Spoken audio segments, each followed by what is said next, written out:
नमस्कार मित्रों, आपका स्वागत है आपके अपने YouTube चैनल शेखर एस्ट्रोलॉजी। आज हम चर्चा करेंगे शुक्र ग्रह के बारे में।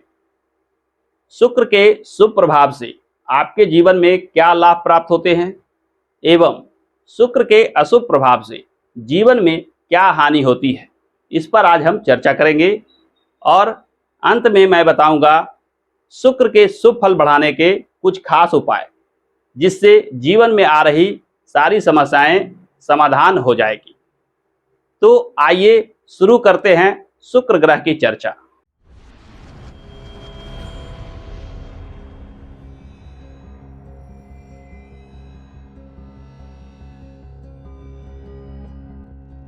रोजी रोजगार में धनार्जन को लेकर आप आसानी महसूस करते हैं, यानी रोजी रोजगार में आसानी से धन प्राप्त कर लेते हैं या धन कमाने में बाधा विघ्न बना रहता है।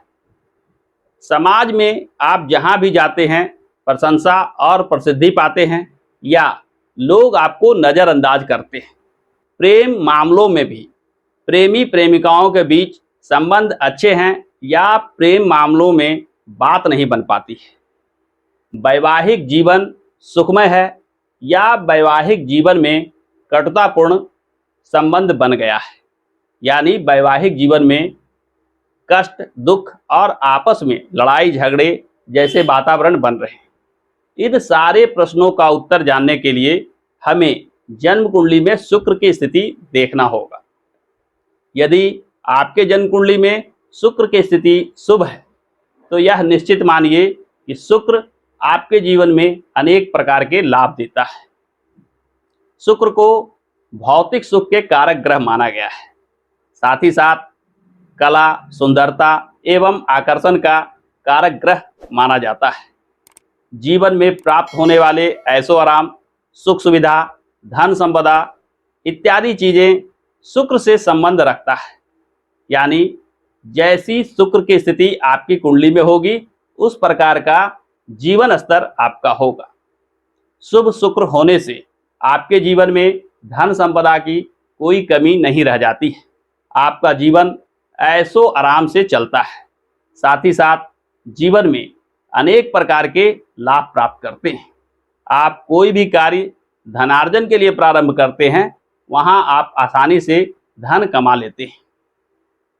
शुक्र जन्म कुंडली के आधार पे दो राशि के स्वामी होते हैं, वृष राशि और तुला राशि।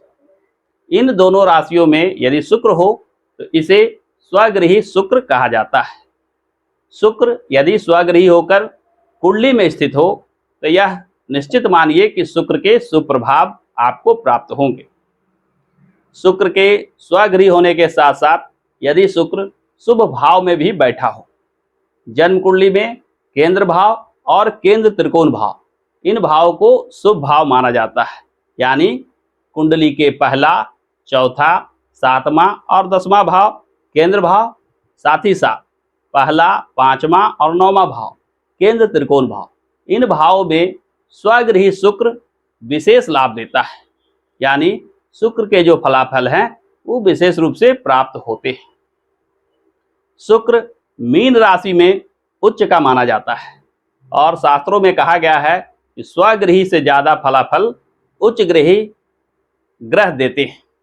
शुक्र यदि मीन राशि में हो तो यह निश्चित मानिए कि यह आपके जीवन में अनेक प्रकार के लाभ देते हैं। उच्च राशि में स्थित शुक्र यदि शुभ भाव में भी हो तो यह निश्चित मानिए कि आपको जीवन में तरक्की, सफलता आसानी से प्राप्त होता है। साथ ही साथ धन, संपत्ति एवं सुख सुविधा, ऐशो आराम इत्यादि चीज़ों के लिए आपको कम प्रयास करना पड़ता है। आपके जीवन में ये सब चीज़ आसानी से प्राप्त होते हैं।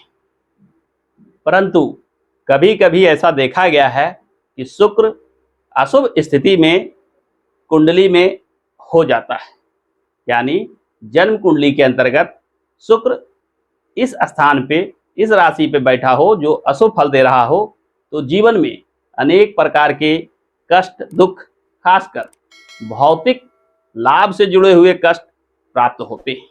जीवन में धन संपत्ति का अभाव हो जाता है, धनार्जन में बाधा विघ्न बना रहता है, धन का आगमन कम और धन का खर्च अधिक होने लगता है, जिसके वजह से जीवन में गरीबी, कर्ज, कष्ट, दुख इत्यादि आने लगते हैं। जन्म कुंडली शास्त्र में शुक्र कन्या राशि में नीच राशि का माना गया है। यदि आपके कुंडली में कन्या राशि का शुक्र हो तो यह निश्चित मानिए कि शुक्र के जो शुभ फलाफल हैं उसमें कमी रह जाती है। यदि शुक्र अशुभ भाव में स्थित हो, जन्म कुंडली में दो भाव को अशुभ भाव माना जाता है, दो तरह के भाव को अशुभ भाव माना जाता है, त्रिक भाव और त्रिषडाय भाव। त्रिक भाव यानी छठा भाव, आठवां भाव और 12वां भाव। इन तीनों भाव में शुक्र का स्थित होना शुक्र के फलाफल में कमी लाता है। साथ ही साथ त्रिषडाय भाव यानी तीसरा भाव, छठा भाव और एकादश भाव, इन भावों में भी शुक्र यदि स्थित हो तो वे अपने फलाफल में कमी लाते हैं। शुक्र के फलाफल में कमी आने से दो तरह के परिणाम प्राप्त होते हैं। यदि शुक्र शुभ राशि में हो यानी स्वगृही हो या उच्च गृही हो तो इसके फलाफल में कमी आने पर भी आपको कुछ न कुछ लाभ प्राप्त होते हैं। परंतु नीच राशि का शुक्र या पीड़ित शुक्र इन अशुभ स्थानों पे आ जाए तो यह विशेष हानि पैदा करने लगता है, यानी जीवन में धन कमाना बड़ा कठिन हो जाता है, जीवन में सुख सुविधा, भौतिक लाभ नहीं मिल पाते हैं, जीवन कष्टों से भर जाता है, जीवन में प्रशंसा, प्रसिद्धि इत्यादि चीज़ों का अभाव होने लगता है। आप जहाँ कहीं भी जाते हैं लोग आपको नज़रअंदाज करते हैं। चाहने पर भी, प्रयास करने पर भी आपको जीवन में सफलता प्राप्त नहीं होती है। कोई भी रोजी रोजगार, व्यवसाय सफल नहीं हो पाता है और आप दुख और परेशानी से घिर जाते हैं। आज हम जानेंगे कि यदि शुक्र अशुभ प्रभाव दे रहा हो तो कौन से खास उपाय करें ताकि जीवन में आ रही समस्याएं दूर हो जाए और अशुभ शुक्र के अशुभ प्रभाव जीवन में दृष्टिगोचर ना हो, यानी भौतिक सुख की प्राप्ति कुछ न कुछ आसानी से होने लगे, आ रही बाधा विघ्न दूर हो जाए और जीवन सुखमय बन जाए। तो शुक्र के लिए कुछ खास उपाय शास्त्रों में बताए गए हैं, उन्हें अवश्य करना चाहिए। सबसे पहले शुक्र का संबंध सुगंधित चीज़ों से है।